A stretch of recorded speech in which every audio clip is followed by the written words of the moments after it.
Nous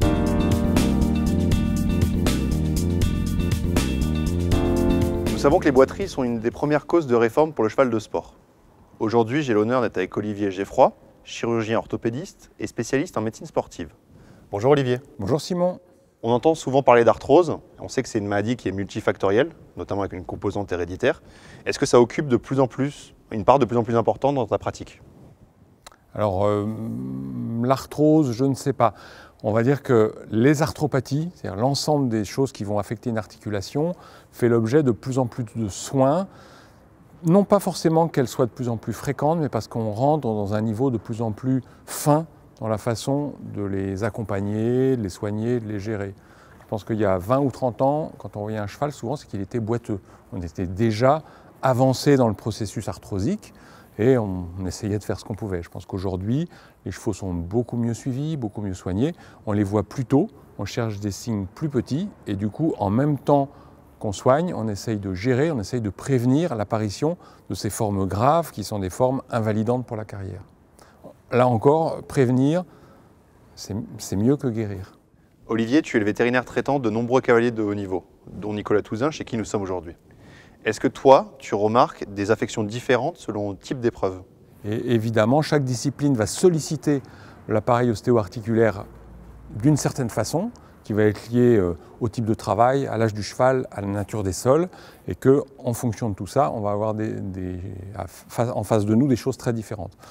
Si on prend un jeune galopeur, comme je le dis, il est jeune, il a des tissus très élastiques, donc il va avoir des lésions d'hyperextension, donc des lésions au niveau des carpes par exemple.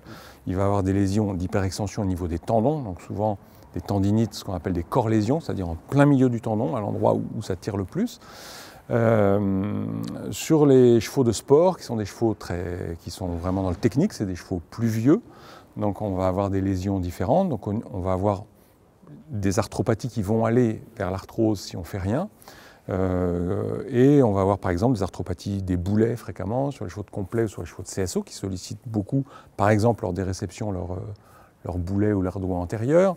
On peut avoir des affections de pieds sur ces chevaux de sport. Sur les chevaux de dressage, par exemple, on va avoir beaucoup plus de focus sur les postérieurs, avec les boulets postérieurs ou les jarrets si on parle d'arthropathie. Même chose pour la sollicitation des tendons.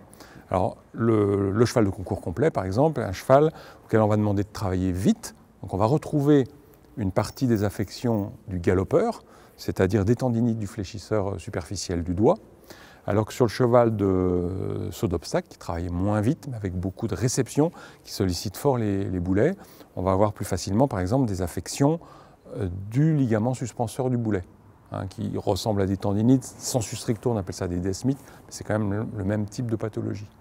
Sur le cheval de dressage, par exemple, là encore, on va charger l'arrière-main, donc on va avoir beaucoup de troubles sur les suspenseurs postérieurs, de la même façon.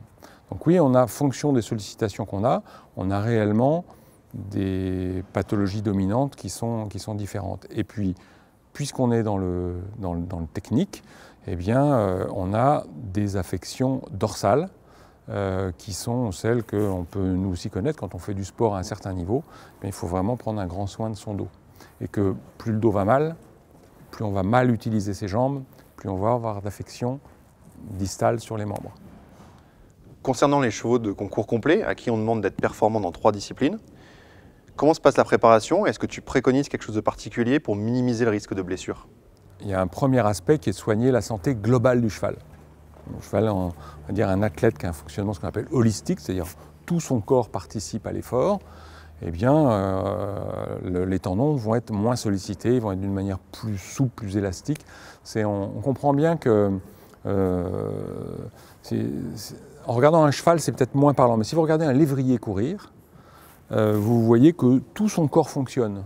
Donc il plie son dos, il plie et il a une foulée extraordinaire. Le cheval le fait de manière moins visible, on n'est pas sur un lévrier, mais néanmoins s'il a mal au dos, à la même vitesse, ça veut dire que le travail des membres est augmenté, puisqu'il va à la même vitesse. Et donc, en soignant une affection de dos, si on donne du mouvement au dos, quand le cheval va galoper, tout simplement, il va moins solliciter ses tendons. C'est pour expliquer ce côté un peu aspect global de la santé. Après, le cheval de complet, c'est un triathlète avec lequel on est obligé de faire des compromis. Parce que la discipline reine, c'est le cross, même si de plus en plus ce sont des vrais triathlètes, on demande plus en dressage, plus en saut d'obstacle. Mais néanmoins, le critère qui fait que le cheval va rester en discipline ou pas, c'est ce qui se passe au moment du cross. Donc, il faut prendre soin par rapport à ce que ça entraîne dans les deux autres disciplines. J'entends par là que ce sont des chevaux qui sont un peu dans le sang, qui vont avoir un dos moins fort, par exemple, qu'un cheval de dressage. Et donc, si jamais, en les rassemblant, on ne respecte pas ce petit delta qui a un manque de force, le cheval il va avoir mal au dos et on va retomber dans les problèmes sur le cross. De la même façon, si on ne respecte pas ces particularités-là dans le travail, on va avoir un cheval il va être plus raide le lendemain du cross, il va faire des barres au concours. Donc, il y a cette notion d'abord d'avoir une gymnastique globale, un vrai travail de fond qui va être commun aux trois disciplines, qui va permettre d'économiser le cheval.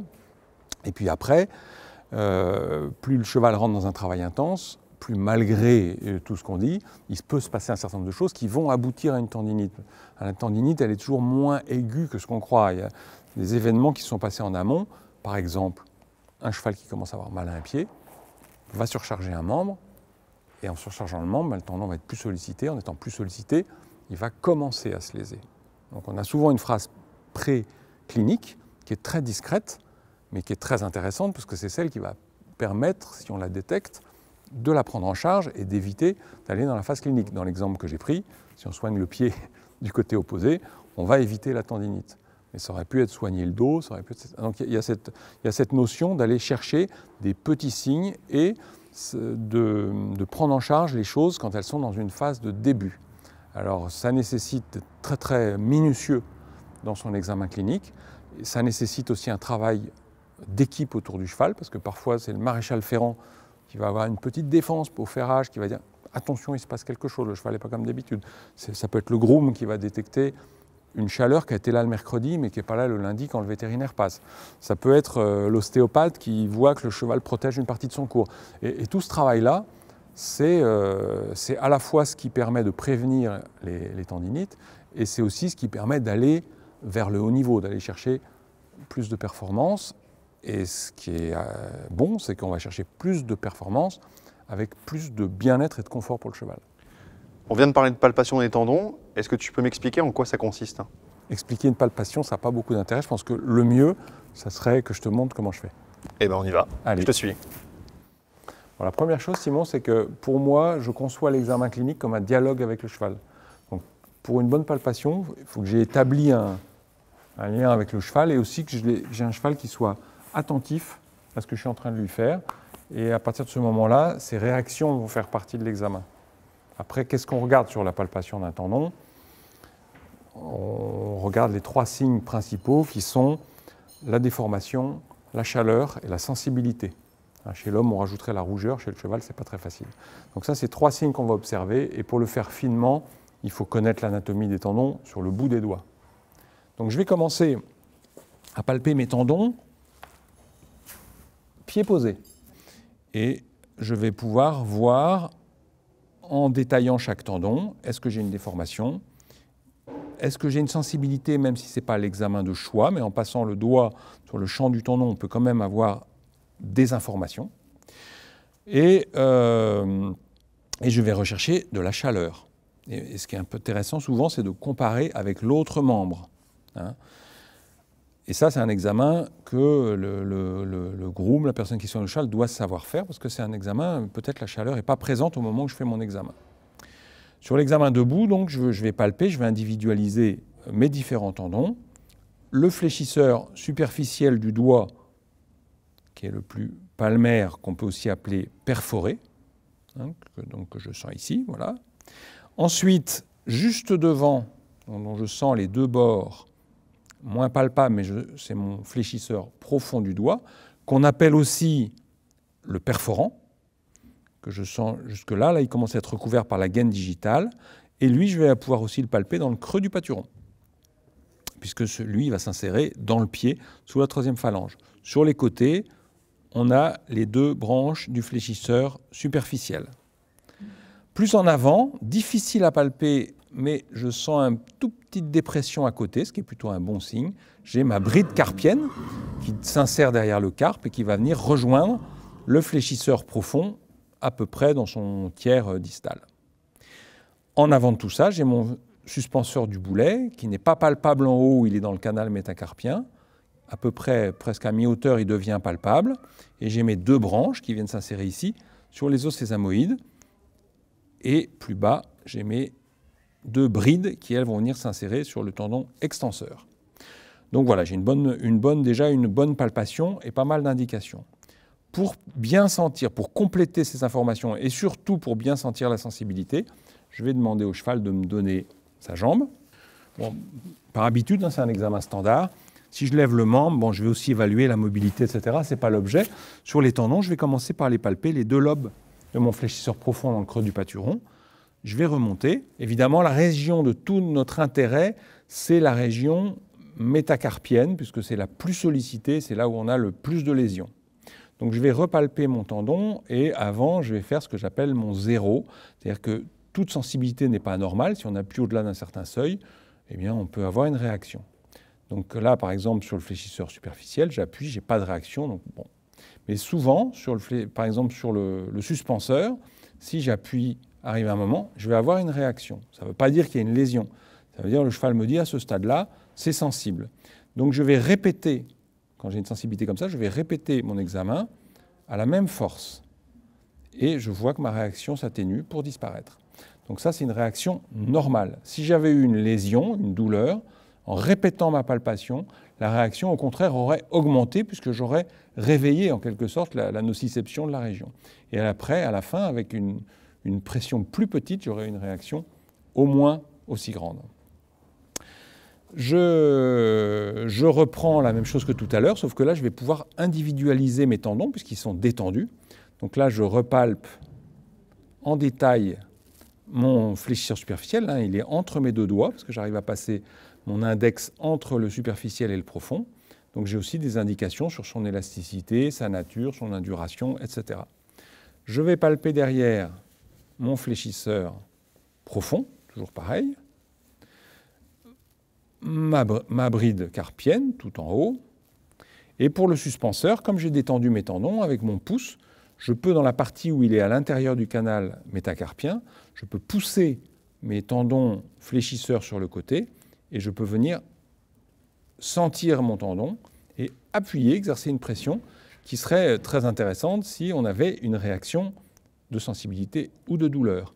Je peux faire exactement la même chose en interne, sur le côté de mon métarudimentaire. C'est un petit peu plus difficile de pousser les tendons, mais j'y arrive et je viens appuyer sur la zone d'insertion du suspenseur juste en haut du canon. Je poursuis en descendant en bas. Je peux faire rouler un petit peu en quelque sorte mes 2 branches de suspenseur. Donc là, voilà, j'ai une bonne palpation qui est tout à fait normale. Et si je veux, je peux l'étendre pour mieux les palper, simplement avec le poids du pied. Voilà, très bien. Et je peux aussi parfois avoir envie d'aller faire une pression vraiment de l'anthèse, que je sens très bien, en position fléchie, où là, je sens très bien l'anthèse sur l'os sésamoïde et j'ai une très bonne palpation. Donc voilà, en faisant comme ça, on a quand même vraiment déjà un bon examen des tendons qu'on peut compléter avec une échographie en routine ou si on a un doute.